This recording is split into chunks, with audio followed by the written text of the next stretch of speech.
আর যে ছবি এই মুহূর্তে আপনাদেরকে দেখাচ্ছি, নন্দীগ্রামে মুখ্যমন্ত্রী শুভেন্দু অধিকারী শহীদ পরিবারের পাশে মুখ্যমন্ত্রী শুভেন্দু অধিকারী যে ছবি আপনারা দেখছেন, মুখ্যমন্ত্রী পদে আসীন হওয়ার পরে নন্দীগ্রামে এটি তাঁর প্রথম সভা। আর সেই সভা ঘিরে আমরা দেখেছি সকাল থেকেই জোরদার প্রস্তুতি চলেছে। মুখ্যমন্ত্রীর বার্তা শোনার অপেক্ষায় রয়েছেন প্রত্যেকেই। আজ মুখ্যমন্ত্রী সংবর্ধনা নন্দীগ্রামে এবং ইতিমধ্যেই তিনি পৌঁছে গিয়েছেন, সেই ছবি আপনারা দেখছেন। ঘরের ছেলেকে সংবর্ধনা জানাবে নন্দীগ্রামবাসী। বাংলার ব্যাটন নিয়ে আজ অধিকারী গড়ের সভা। ঘরের ছেলে শুভেন্দু অধিকারী সংবর্ধনার পর শহীদ পরিবারের সঙ্গে সাক্ষাৎ মুখ্যমন্ত্রী শুভেন্দু অধিকারী এবং এর পরেই রয়েছে হলদিয়ায় শুভেন্দু অধিকারী, তারপরের গন্তব্যস্থল, তারপরের কর্মসূচি রয়েছে। আমরা জানি যে রাজ্যের মুখ্যমন্ত্রী হিসেবে শপথ নেওয়ার পরে গত শনিবার তিনি নন্দীগ্রামে এসেছিলেন শুভেন্দু অধিকারী। নন্দীগ্রামের রেয়াপাড়ার নিজের কার্যালয়ে তিনি গিয়েছিলেন এবং দলের বিধায়ক ও সাংগঠনিক নেতৃত্বের সঙ্গে বৈঠকও করেছিলেন মুখ্যমন্ত্রী শুভেন্দু অধিকারী। এবং আজ মুখ্যমন্ত্রীর পদে আসীন হওয়ার পরে নন্দীগ্রামে এটি তার প্রথম সভা এবং সেই সভা ঘিরেই আমরা সকাল থেকে দেখেছি জোরদার প্রস্তুতি চলেছে এবং প্রত্যেকেই মুখিয়ে রয়েছেন মুখ্যমন্ত্রীর বার্তা শোনার অপেক্ষায় রয়েছেন নন্দীগ্রামবাসী।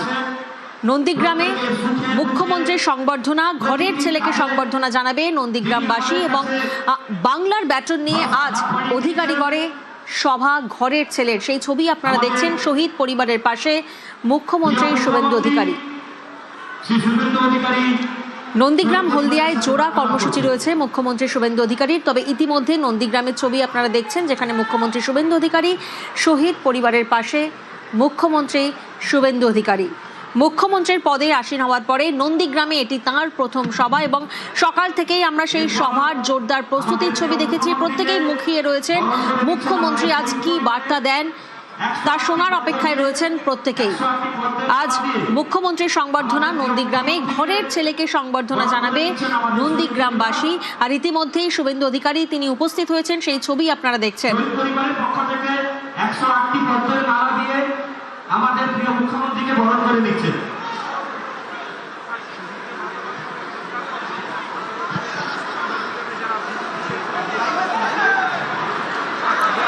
রাজ্যের মুখ্যমন্ত্রী হিসেবে শপথ নেওয়ার পরে আমরা দেখেছিলাম গত শনিবার নন্দীগ্রামে এসেছিলেন শুভেন্দু অধিকারী। নন্দীগ্রামের রোয়াপাড়ায় নিজের কার্যালয়ে তিনি গিয়েছিলেন, দলের বিধায়ক ও সাংগঠনিক নেতৃত্বের সঙ্গে বৈঠক করেছিলেন। তবে আজ মুখ্যমন্ত্রীর পদে আসীন হওয়ার পরে নন্দীগ্রামে এটি তার প্রথম সভা এবং তাঁকে সংবর্ধনা জানাচ্ছে নন্দীগ্রামবাসী।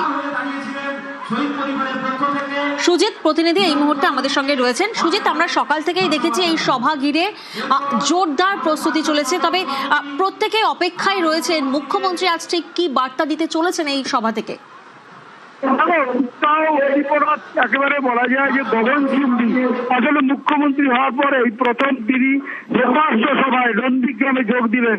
তাকে দেখার জন্য সেই দুপুর থেকে কিন্তু কাতারে কাতারে মানুষ কলেজের পাশের মাঠে সেই মঞ্চের সামনে বসে রয়েছেন। রাস্তায় গাদা গাদা মানুষ, উৎসাহে কোনো খামতি নেই। উদ্দীপনা মুখ্যমন্ত্রী শুভেন্দু অধিকারীকে দেখে এবং তাকে দেখতে পাওয়া গেল রাস্তা থেকে অনেকটা রাস্তা এগিয়ে গেলেন এবং মানুষের শুভেচ্ছা নিতে নিতে তিনি সরকার জানাচ্ছে এবং মঞ্চে উঠে শহীদ পরিবারের যারা সদস্য তাদের সঙ্গে কথা বললেন, তাদেরকে শুভেচ্ছা শ্রদ্ধা জানাবেন এবং এই যে জনসভা, এই ধন্যবাদ জ্ঞাপন সভা, সেখানে শহীদ পরিবারকে তার তরফে অর্থাৎ শহীদ পরিবারের যারা বর্তমান বংশধর তাদেরকে মঞ্চে এনে তাদেরকে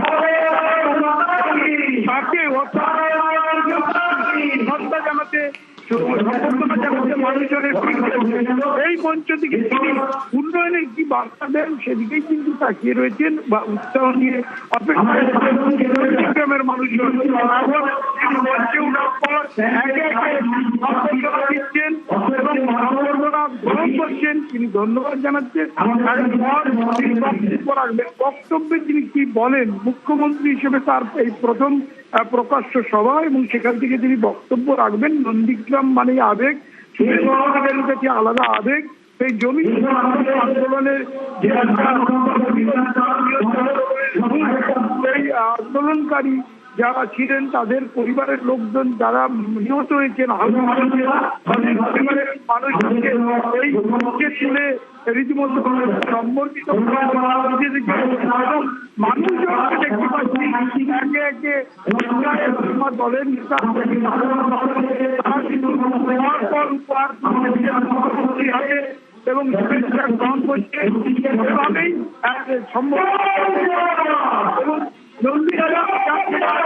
জনসাধারণের প্রতি শুভেচ্ছা জ্ঞাপনের বলা যায় ধন্যবাদ জ্ঞাপনের যে সভা, সেখানে দাঁড়িয়ে তিনি শহীদ পরিবারকে একেবারে স্মরণ শহীদদের তর্পণ করছেন এবং ব্যানারেও দেখা গেল যে একেবারে যে শহীদ বেদির ছবি, শহীদ স্তম্ভের ছবি, ভাঙাবেড়িয়ার শহীদ স্তম্ভের ছবিগুলো কিন্তু দেখা গেছে।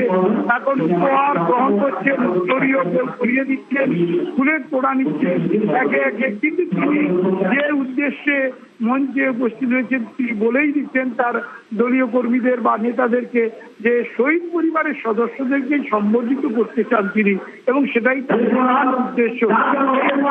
মঞ্চেই বসানো হয়েছে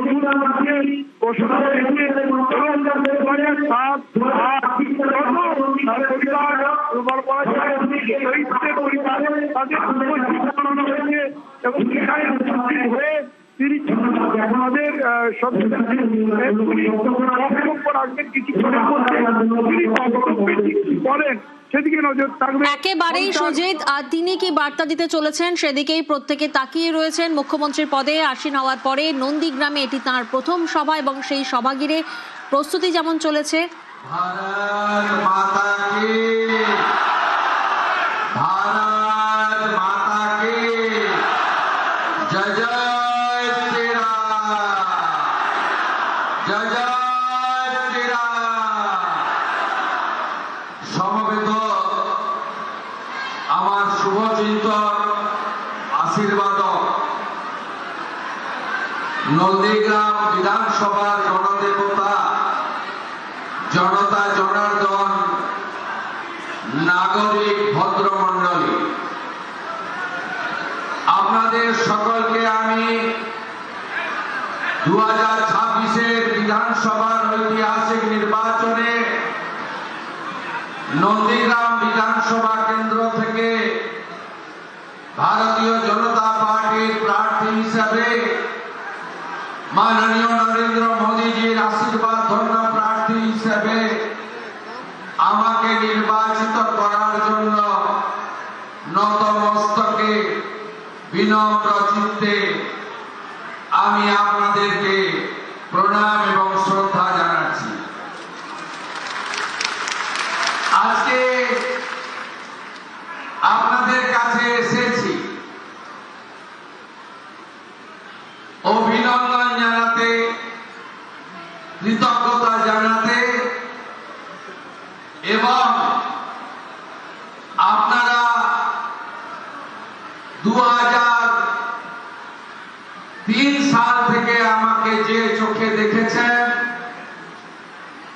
যেভাবে দেখেছেন নন্দীগ্রামের আপামর মানুষ আগামী দিনেও একইভাবে দেখতে পাবেন, এই আশ্বাস দেওয়ার জন্য আমি প্রথম